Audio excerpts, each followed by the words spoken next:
Балалар, бүгін біз тарихқа саяхат жасаймыз. Бұл әңгіме сақ халқы туралы. Сақтар ерте заманда өмір сүрген. Олар кең далада тұрған. Сақтардың өмірі табиғатпен байланысты болған. Олар киіз үйлерде тұрған. Мал бағып еңбек еткен. Табиғатты қорғаған. Сақ халқы елін өте жақсы көрген. Олар бір-біріне көмектескен. Тату-тәтті өмір сүрген. Елін қорғайтын батырлары болған. Осы елде Томирис деген қыз дүниеге келген. Ол кішкентайынан алғыр болған. Көп сұрақ қойған. Білімді болуға тырысқан. Томирис үлкендерді тыңдаған. Ол жақсы тәрбие алған. Жақсы мен жаманды ажырата білген.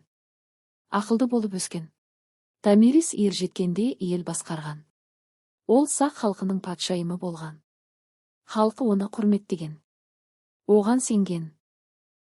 Томирис әділ патшайым болған. Ол ешкімге жамандық жасамаған. Барлығына бірдей қараған. Дұрыс шешім қабылдаған. Сақ халқы Томиристі қатты жақсы көрген. Оған сенген. Бірге еңбек еткен.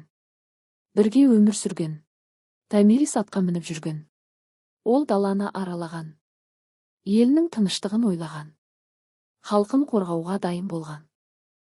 Сақ жауынгерлері елін қорғаған. Олар батыл болған. Бір-біріне көмектескен. Томириске сенген. Томирис әр істі ойланып жасаған. Ол асықпаған. Ақылмен шешім қабылдаған. Дана басшы болған. Сақ халқы бірлікте өмір сүрген. Олар тату болған. Бір-біріне көмектескен. Бірлік олардың күші болған. Томирис елін қорғаған. Ол жеңіске жеткен. Батыр патшайым атанған. Халқы оны мақтан еткен. Елге тыныштық келген. Адамдар қуанып жүрген. Бейбіт өмір орнаған. Балалар шаттанып ойнаған. Томирис балаларды жақсы көрген. Оларға қамқор болған. Мейірімді ана сияқты болған. Балаларды қорғаған. Балалар Томирис туралы әңгіме тыңдаған. Олар батырлықты үйренген. Адал болуды түсінген. Жақсы адам болуға тырысқан. Томирис батыл болған. Ол ақылды болған. Әділ болған. Халқын сүйген. Томирис біздің тарихымыздағы маңызды тұлға. Ол сақ халқының мақтанышы. Оның ерлігі ұмытылмайды. Біз оны білуіміз керек. Бүгінде Томирис есімі құрметпен айтылады. Ол батыр әйел ретінде танылған. Оның ерлігі бізге үлгі. Біз одан көп нәрсе үйренеміз. Томирис ер жүрек сақ патшайымы. Ол халқын қорғаған.